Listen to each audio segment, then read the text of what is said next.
न रहल करहो। मेहरी के बात में भैया न रहल करहो, न रहल करहो। बाप माई के बतिया भैया मानल करहो। DJ Santosh Alex music studio गया। मेहरी के बात में भैया न रहल करहो, न रहल करहो। तोहरा के जवन पोसले भैया नहीं भूलैहा। मेहरी के सुनाए भैया ओतने भर लगैहा। तोहरा के जवन पोसले भैया नहीं भूलैहा। मेहरी के सुनाए भैया ओतने भर लगैहा।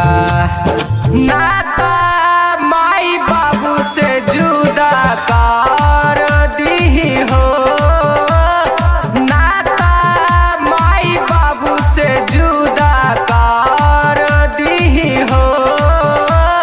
घरवा के दू भाग में बंटवारा कर दीहो, बंटवारा कर दीहो। घरवा के दू भाग में बंटवारा कर दीहो, बंटवारा कर दीहो।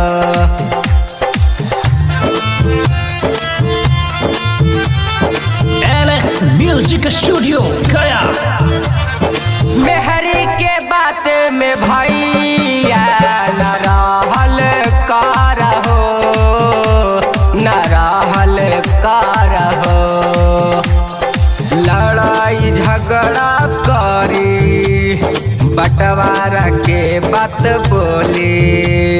माई बाप के गारी दीही तोहरों के सुने पड़ी। लड़ाई झगड़ा करी बंटवारा के बात बोली। माई बाप के गारी दीही तोहरों के सुने पड़ी। कहे सनी संजीत भैया कला जुग हवा हो।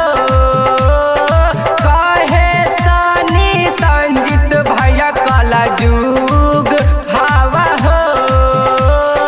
मेहरी के बात में भैया न रहल करहो, न रहल कर